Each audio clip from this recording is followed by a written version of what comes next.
Bienvenidos a este canal Platicando con el Padre Roberto Delgado Suárez.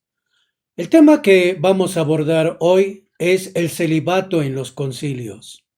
La filosofía de Platón afirmaba que el cuerpo era la cárcel del alma, y la filosofía de Mani hablaba de un dualismo de opuestos, así como el bien y el mal, la luz y la oscuridad, el alma y el cuerpo, Dios y el diablo. Y luego, ¿cómo influye este dualismo en la mentalidad de los padres de la Iglesia? Donde empieza a considerarse, gracias a este pensamiento de Mani, que el espíritu es el bien y el cuerpo el mal. Este es el contexto en el que aparece el Concilio de Elvira en España, hoy mejor conocido como Granada. Te invito a escuchar algunos de los cánones referente al celibato que puso este Concilio de Elvira. El Concilio de Elvira, entre el año 300 y el 306, señala en el Canon 27 que el obispo o cualquier otro clérigo tenga consigo solamente a una hermana o a una hija virgen consagrada a Dios, pero en modo alguno plugo al concilio que tengan a una extraña. Como hemos escuchado en el Canon 27 de este Concilio de Elvira, hoy Granada, España, se nos habla de que el obispo o cualquier religioso debe de tener de compañía a alguien que le sirva, alguien que esté con él, a una hermana o a una sobrina o una hija virgen consagrada a Dios. ¿Y qué cosa es la virginidad? Pues la virginidad es la abstinencia de actividad sexual, sobre todo esta práctica del coito. Luego, pues algunas otras personas como León Dufour define a la castidad como una continencia voluntaria y la abstinencia del matrimonio. Y el Catecismo de la Iglesia Católica en el número 2349 hace alusión de la virginidad, la vincula con la castidad. Y habla que esta castidad se puede vivir en el matrimonio como una abstinencia temporal del acto sexual. Y la virginidad para una persona sola como la continencia del acto sexual. Continuemos escuchando otro canon de este Concilio de Elvira del año 300 o 306 que nos habla algo más sobre esto del celibato o la castidad. Y en el Canon 33 se afirma: plugo prohibir totalmente a los obispos, presbíteros y diáconos o a todos los clérigos puestos en ministerio que se abstengan de sus cónyuges y no engendren hijos, y quien quiera lo hiciere sea apartado del honor de la clerecía.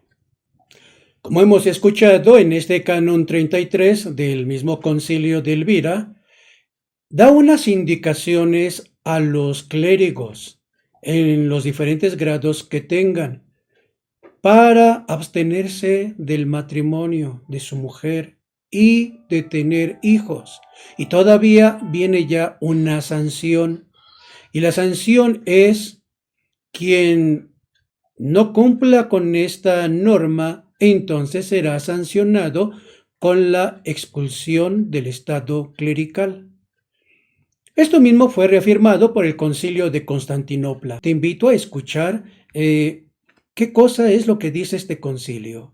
El primer concilio de Constantinopla del año 381 dice: hemos sabido que muchísimos sacerdotes de Cristo y levitas han procreado hijos después de largo tiempo de su consagración, no solo de sus propias mujeres, sino de torpe unión.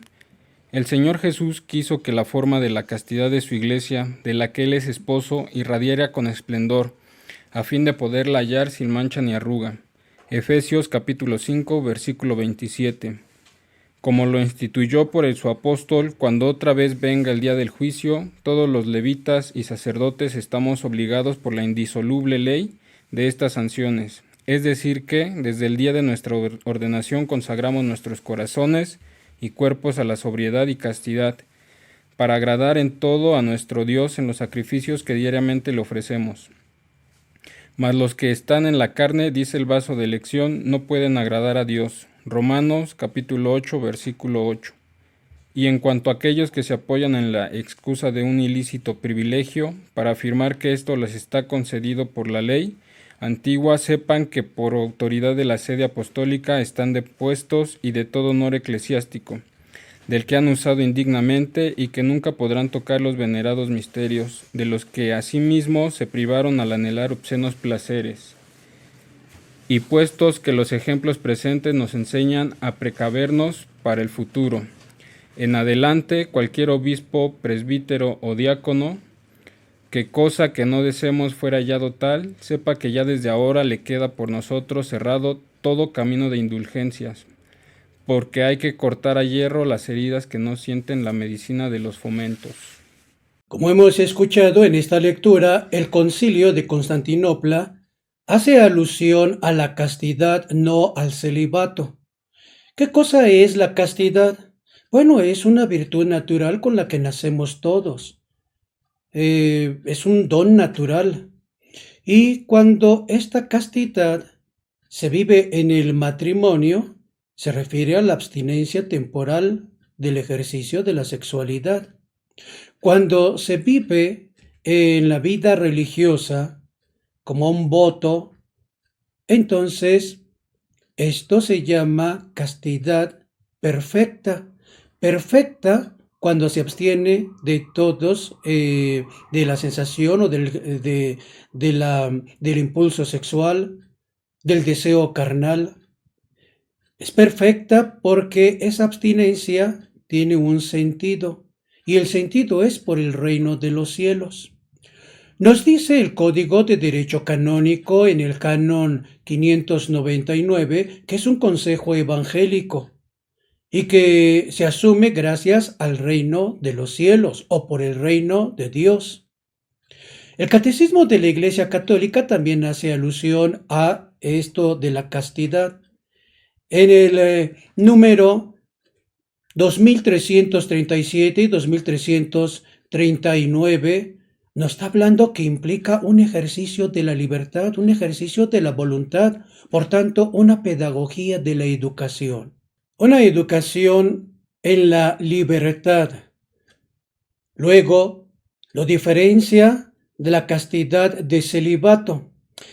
El celibato es la abstinencia de comercio carnal. El Código de Derecho Canónico en el canon 599 hace esa identificación de castidad sinónimo de celibato. Y es que este está obligado para los sacerdotes en los diferentes grados, obispo, presbítero y diácono. Y se escribe, se firma una carta de permanecer célibe en el sacerdocio, empezando en el grado del diaconado. Entonces, cuando se ordena un seminarista de diácono, entonces firma su carta de permanecer célibe toda la vida. Y este obliga para el presbiterado y para el episcopado. Esto es lo que nos dice el Código de Derecho Canónico. Por otra parte, el Magisterio de la Iglesia Católica nos dice que el celibato es la abstinencia de cónyuge y también de no tener hijos. Por lo que refiere a Picasa, este teólogo, Javier Picasa, nos dice que no necesariamente se debe de ser célibe en el sacerdocio. Lo explica en uno de sus diccionarios cuando dice: la Iglesia como institución impone el celibato a los clérigos como en una línea sacrificial, como si Dios necesitara que el sacerdote fuera célibe, absteniéndose de los afectos, del aspecto de la sexualidad, del ejercicio de la misma. Y hace suponer que no se necesita que el sacerdote se viva en celibato. El Concilio de Constantinopla, entonces, lo que nos está poniendo de manifiesto es que existía abusos con los clérigos. ¿Por qué? Porque tenían su esposa y además tenían a otras personas que no eran sus esposas. Hoy lo conocemos con la figura legal que se llama concubinario, un sacerdote concubino con una persona que no es su esposa y que se le podría llamar concubina. Por lo que respecta a la tradición de la Iglesia Católica en el Oriente, la Iglesia, vamos a decir, ortodoxa, pues esta ha tenido una tradición muy diferente que la Iglesia Católica. Es decir, ellos desde el momento en el que empiezan a consagrar su vida, pues pueden hacerlo de manera célibe o pueden hacerlo de vida matrimonial. Te invito a escuchar la siguiente lectura referente a lo que dice el Papa Adriano I. El Papa Adriano I en la Carta Institutio Universalis a los obispos de España del año 785 se dice que algunos presbíteros han sido ordenados sin examen para presidir al pueblo, y todavía han prevalecido en otro enorme error pernicioso, y es que esos pseudosacerdotes, aun viviendo el varón, toman las mujeres en connubio, juntamente con lo de la libertad del albedrío y otras muchas cosas que de esas partes hemos oído y que fuera largo enumerar. El Papa Calixto II en el primer concilio de Letrán y además el tercer concilio de Letrán imponen el celibato o la castidad para los clérigos ya de manera universal, es decir, para toda la Iglesia en el mundo entero. Ya no solamente, como habíamos dicho en España, en el concilio de Elvira, que era el celibato impuesto a los clérigos de manera local, solo en España, en unas regiones, no toda España, sino solo algunas diócesis. Eso es en el siglo IV a principios, pero en el siglo XII se queda ya esta ley para toda la Iglesia en el mundo entero. El Concilio de Trento lo que hace es reafirmar esta ley del celibato y además va a sancionarlo. Te invito a escuchar la siguiente lectura. Señala el Concilio de Trento: si alguno dijese que los clérigos constituidos en órdenes sagradas o los regulares que han profesado solemne castidad pueden contraer matrimonio, y que pueden contraer matrimonio todos los que aun cuando hubieran hecho voto de castidad no sienten tener el don de ella, se anatema como quiera que Dios no lo niega a quienes rectamente se lo piden, y no consiente que seamos tentados más allá de aquello que podemos. Esto que nos ha dicho el Concilio de Trento, pues nos pone en cuestión de que una vez ordenado el sacerdote, ya no puede contraer nupcias. Y tampoco puede decir que no tiene vocación al celibato, puesto que se ha consagrado ya a Dios.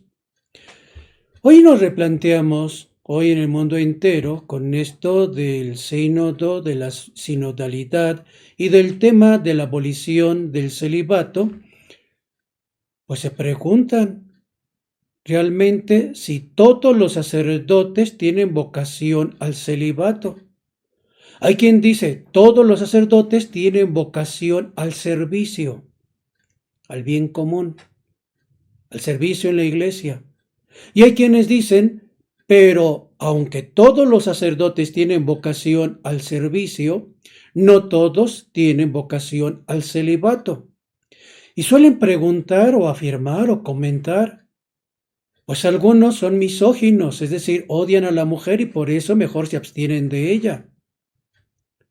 Otros piensan, pues tiene miedo a las responsabilidades propias de una familia y mejor prefiere mantenerse célibe y por eso es posible vivir el celibato en el sacerdocio. Otros piensan que se es célibe por cuestiones neuroquímicas, Es decir, que hay algunas partes de los neurotransmisores, alguna parte del cerebro que no permite generar algunas sustancias y que tiene que ver con el líbido, tiene que ver con la cuestión de este impulso sexual y que es muy bajo. Por esa razón no le genera ningún problema.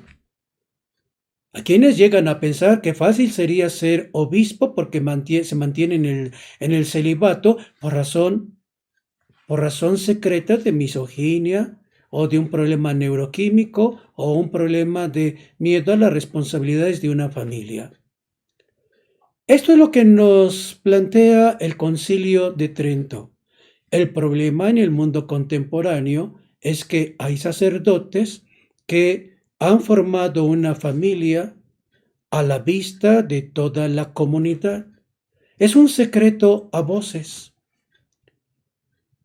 Y hay quien, aunque lo sabe, y también algún obispo que lo sepa, sin embargo, pues podría quedarse en algún momento con muy pocos sacerdotes en su diócesis.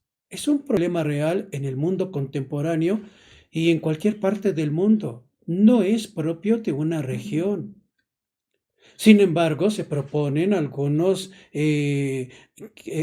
se hacen algunas propuestas acerca de por qué no se analiza de manera regional. Espero que este video te haya gustado. Si es así, te invito a que le des like y además espero tus comentarios. Gracias.